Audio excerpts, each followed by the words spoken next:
good dentistry can be a real asset to your health.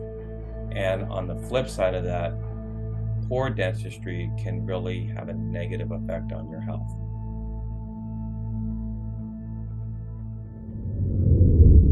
Questions on implants. What are your thoughts and philosophy on implants versus bridges? I know with bridges, you got to shave off the teeth. That's not good. Somebody's got a missing tooth. But some people, they may have an issue with, they may not respond well with the metal that's put in the implant. Can you talk a little bit about the different metal options and just your thoughts on putting implants in with people's, they have a missing tooth?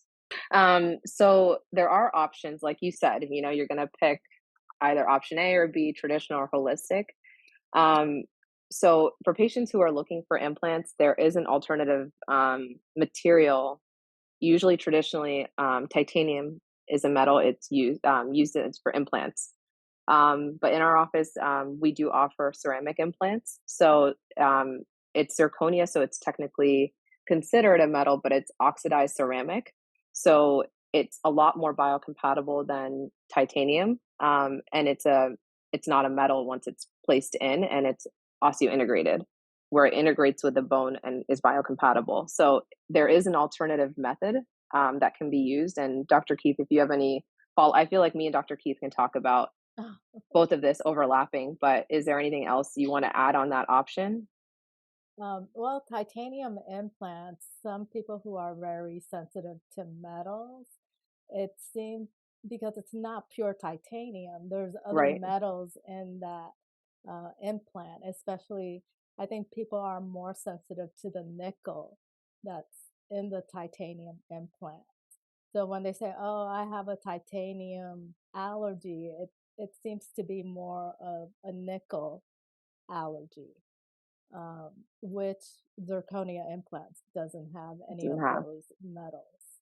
So if you're having a sensitivity to metals, then your best option would be to do a zirconia implant.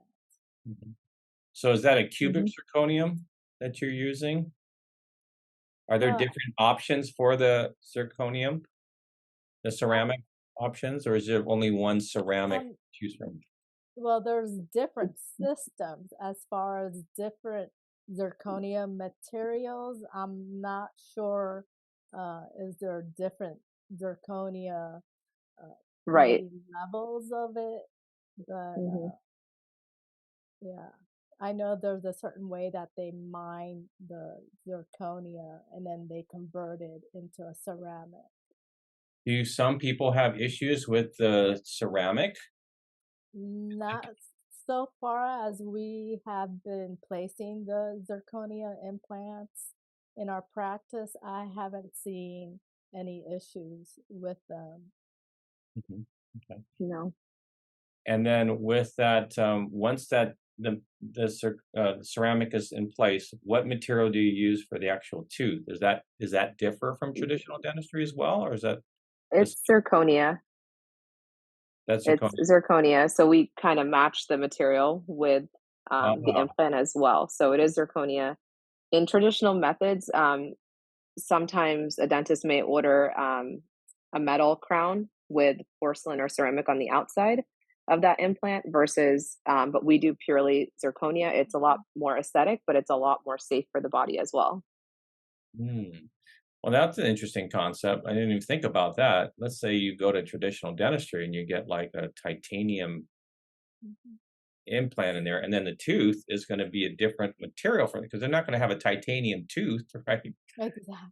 So they're not No, going to match. And sometimes I'm just wondering, is that possibility that those two different materials could clash and create issues for people?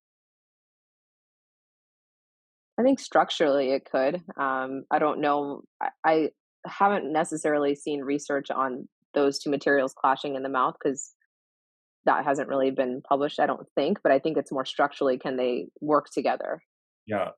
But I mean, here you're trying to match ceramic on ceramic, which Hmm.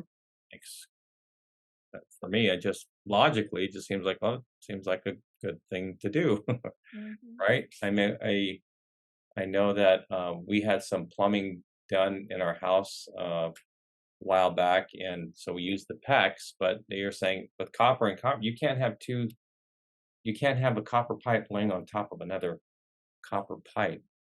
Hmm. Some I think that's what the issue was, just because that can create some Is issues. it galvanic or Yeah, galvanic issues I'm sometimes? not Yeah. sure exactly. I just know that Yeah. the contractor said you can't do this, and I think that's just a common understanding, but maybe there's a whole 'nother field that we haven't really thought about as far as having compatible material with the implant in the actual tooth. Something to think about. I don't know. I'm just thinking out loud here. I could be way off base, but No, definitely. and then so with fillings, how is your approach to fillings different? Is it pretty much this, other than you're not using mercury, of course, but do you have a philosophy, try to drill as little, try to save as much of the tooth as possible? Is that pretty standard? So for fillings, we can do it like Dr. Keith said earlier, that we are still, yes, mechanically might be doing the same thing of taking away the cavity and the bacteria there at the tooth site, but we have some options sometimes in our office with certain size cavities. We're able to use a laser, which is light energy, instead of a drill. So it's a lot more conservative on tooth preparation, where we're not having to take away so much of the tooth structure. So we save a lot more of the tooth. And at the same time, our filling material that we use is more biocompatible because it doesn't have BPA plastics in it, bismonomers. It's organically modified ceramic. So it's a lot more safe compared to even sometimes resins that are and filling materials that are in traditional offices. Mhm. And then if you are going to be doing a filling as well, if you use ozone to sterilize the tooth Mhm. before you put the material, before you put the cap on, or before you put the filling in, correct? Hmm. Yeah. That's what's different. Mhm. If you fail to do that, can't a bacterial growth occur? Can't you, if you don't get all that bacteria out, can't you lay down the material and then you have this underlying bacterial infection that's underneath it that can create issues for people? Have you ever seen that in your practice? Yes, it's if the decay is not completely removed, and it's obviously we cannot see it like a microscope of the bacteria in that area. So we always want to be really diligent about cleaning the surface before we place something permanently on top of the tooth, because we want it to be there long term. And I you want that disinfection, like you said, a sterilization, versus at a traditional office, they'll take out the cavity and then just plop on the filling right over it Mhm. without really cleaning anything Yeah. except the bacteria that you're feeling and seeing, which we're trained to do. But we go a little bit step further by adding that service for our patients. And it's That's really an a extra philosophy. step, It's an extra step. that we take. Hmm. Right. Well, they may even sterilize. They may put some bleach in there, but the liquid is not gonna go down as deep as as As the ozone gas gas. into those cracks and crevices, correct? Mhm. So that Yep. makes a big difference as well. What are your thoughts on, when kids have cavities? So you go to the pediatric dentist, they'll say, "Hey, we can put that coat around that would prevent cavities from happening altogether." Um, are what's your thoughts on that when, let's say a parent comes, "Hey, my pediatric dentist for my kids says they want to put the I don't know what's that called Are again?" you talking about the fluoride paste? Is it like that fluoride varnish that they just The paint on the varnish. teeth? Is Yes, that what you're talking about? something that's going to prevent cavities from happening. They put this yeah, this Or The sealants. You might sealants. the sealants. You sealant. might Yeah, that's sealants. Oh sealant. yeah, sealants. What are your thoughts on sealants from a holistic point of view? I like sealants, but the difference is the material, I think. Sealants are benefits of sealants, especially in young kids, is a lot of kids will have, they're kids. They're going to eat their sugars. They're going to eat, their dexterity is not the best for brushing. So we want to protect these teeth that they have to have forever. And every tooth has these natural grooves that pick up stain and food in them. So if we're not doing a great job brushing, or mom and dad are not able to, help with the brushing and flossing, it's a nice preventive step. But a lot of times at traditional offices, they'll have sealant materials that have fluoride in them. So what we do is here, the difference is I still recommend sealants on children, but we don't have fluoride in our product. So I'm still able to do the same thing, trace those grooves, cover them up, and protect from cavities and still have the same outcome, but we just don't have fluoride in our product. Right. So the sealants are good. Your sealant, however, does not have the fluoride in it, which Yeah. is uh, And once you treat that area with the ozone gas, it's remineralizing the enamel. So that's preventing the enamel to get any decay in that area when you treat it Correct. with Mhm. ozone. got it. And how long do those sealants last that don't have the fluoride in it? The same amount of time as regular sealants, or is it a little bit less? Or It really depends on the wear, how the bite of the patient is. So I've seen some sealants last, 5, 6, 7 years, and some will last, a year or two. And then they just need a reapplication. It just depends on the patient's bite and how their teeth are organized. If they're grinding, children can still grind and wear, and their mouth is constantly changing, coming from baby teeth to permanent teeth, growing. So it really just depends. And then sometimes, like Dr. Keith said, if we don't see those really groovy teeth and we're not seeing, and we see these little areas, we can even apply ozone, like she said, and maybe, wait for sealants, or we apply the ozone on the tooth, help remineralize it, and then place a sealant on top of it. So it really just depends on what we're looking at for right, that patient. got it. Uh, fascinating. Um, is there anything else that you guys do in your holistic dentistry practice that's different from even other holistic dentists? Is there a niche that you guys focus on, or is there a particular area or condition that you guys like to focus on in your practice, or you guys just basically across the board holistic dentists? Does that make sense? I Is think there we're across, yeah, it does. I think we're across the board. We are holistic dentists to all the basic services that we provide. Um, but we're also, I guess, do facial services here now in our practice because a lot of patients are looking for more natural facial treatments. A lot of patients don't want to do Botox because it's obviously a toxin. So now we're looking at using PRF where we draw their blood and we're able to do PRF fillers. So we're doing more cosmetic treatments as well. And then we're also doing microneedling with PRF. So we're giving them an alternative option on cosmetics as well for the face. So it's a little bit different than just looking at the mouth. On those things, we don't really look at the mouth unless they're here for a dental appointment as well. So we're doing a blend. hmm got it? Yeah, you're looking there. You see the different needs that or things that people are asking for, and you're just providing a natural solution for that. Yep. Right?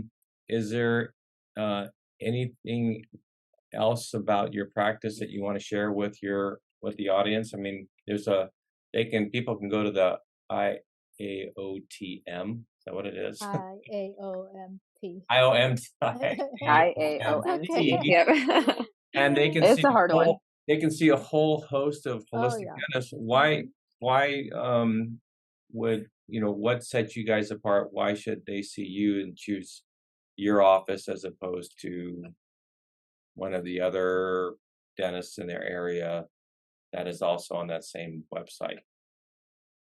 Well, this practice was built on holistic dentistry from Dr. James Medlock.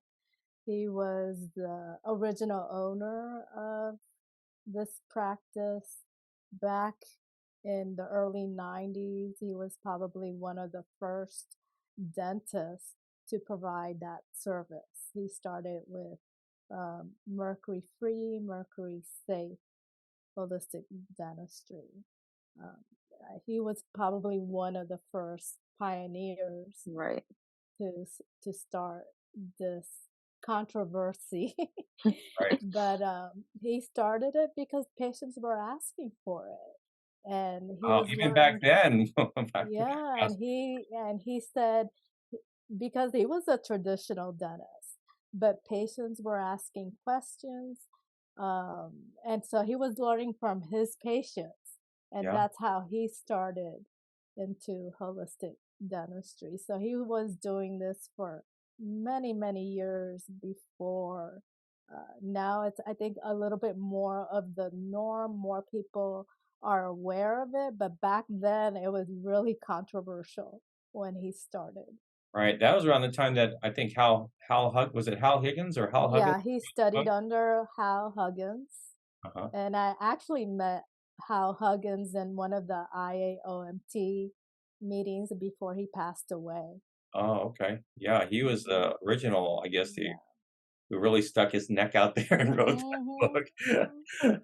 I'm surprised that, well, the guy lived as long as he did, but He there's so did, much yeah. opposition towards that. Yeah.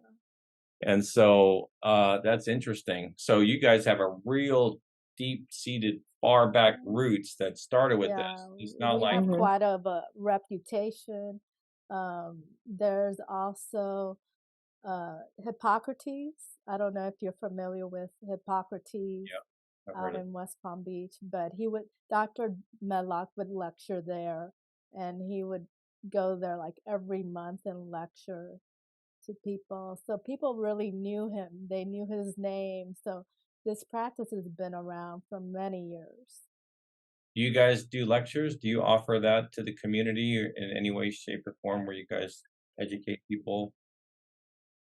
I think this is the first for us For us, yeah. That's doing good. this. Well, I think you need to get the word out. I think what we've learned today on this show has been fascinating and hopefully enlightening. And I always tell my patients the most important doctor that you can go to is your dentist.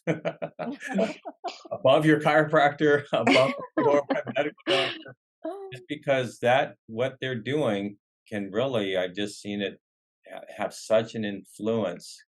Good dentistry can be a real asset to your health.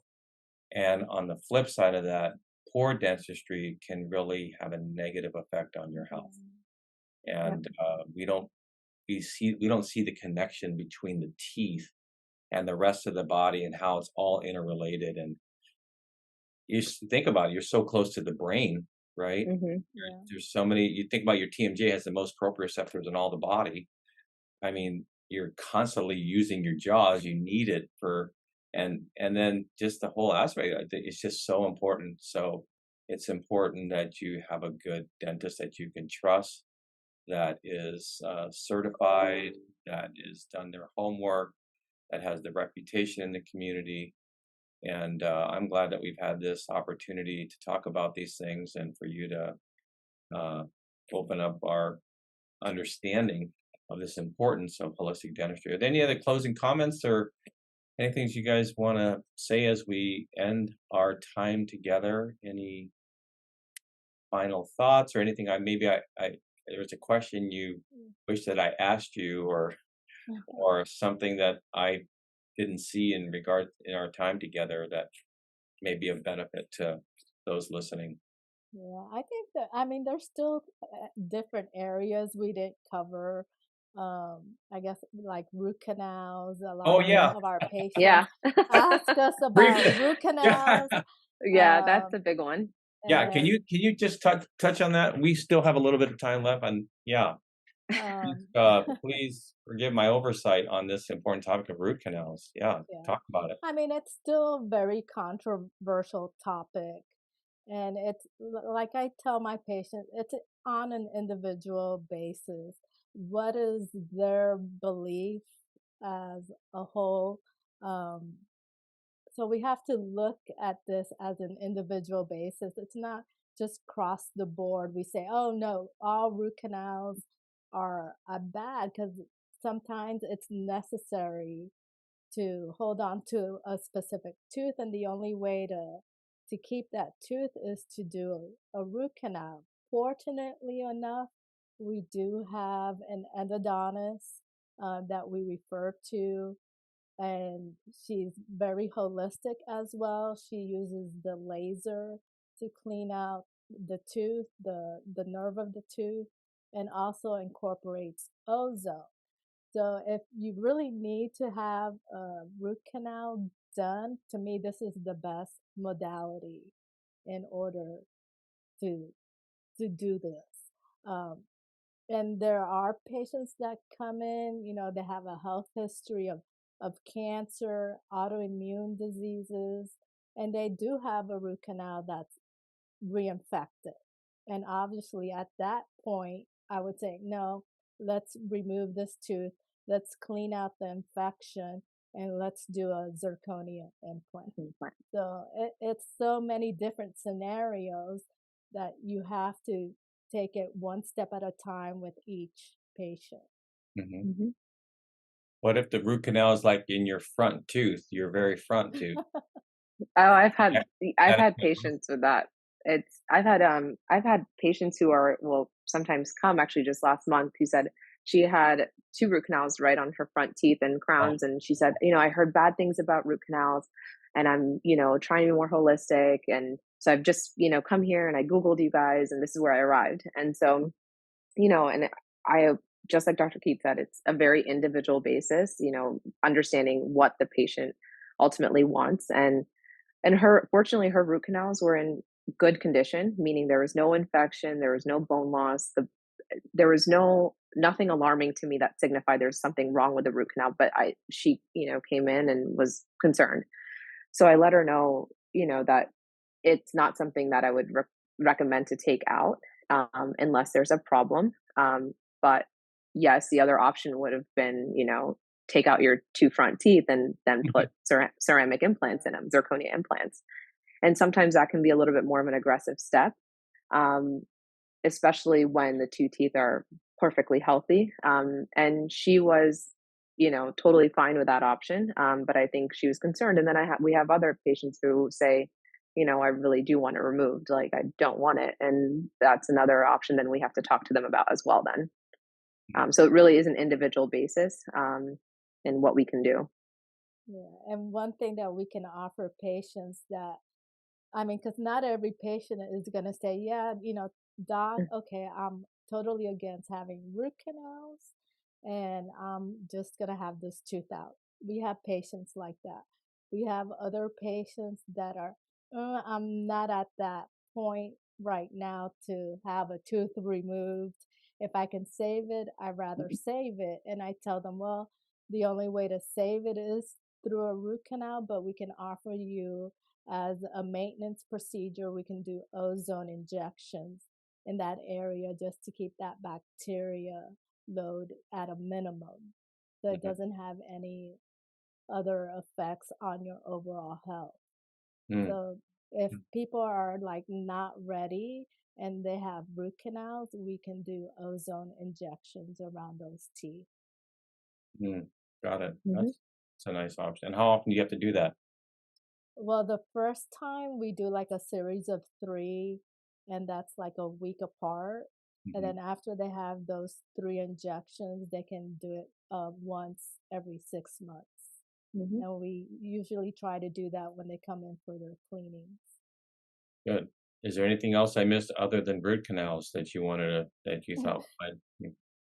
Sleep apnea and airway obstruction. Mm, That's a new Yep. upcoming. yeah. Uh, I think. How do you address that from your Well, that's practice? fairly new. I think Dr. Lofholm is trying to get into that area. So sleep is such a big topic, and it's not one cause. You know, there's not just one cause for it. Um, so it's really we do a sleep test, at home sleep test, and then based on that, we can offer laser treatments to increase the airway by reducing the inflammation at the back of the throat. And then at the same time, we can use oral appliances and recommend CPAPs, those sleep machines. But sometimes some patients don't want to do that anymore. So we're trying to figure out options that are um, a patient can comfortably wear to get better sleep and also get more oxygen to their body so that they can function daily a lot better and better for their health and their conditions. Mm, interesting. Wow. Well, anything else that I missed? They're just going to have to call your office and book a consultation. There's a lot. By the way, how can we get a hold of you? How can our listeners get a hold of you? Is there a number or website you can direct us to if they wanted to learn more information about your practice? Yeah, our number is 561-439-4620. And you can also even email us at puredentalcare2@gmail.com or find us on our website, Pure Dental Care. Great. Awesome. Well, you've been on the show with Dr. Elizabeth Keith and Dr. Trupti Lofholm, holistic dentist here in South Florida region. Thank you so much for just the enlightening conversation and giving us a better understanding of holistic dentistry and how it works. I think it's been a fascinating show, and I appreciate your time. And again, if you are listening and you have more questions about holistic dentistry, please give their office a call. And it's been great having you guys on the show. Thanks again for everything. Thanks. You've been listening to the Taylor Method for Pain-Free Living podcast. We hope that you found great value in this episode.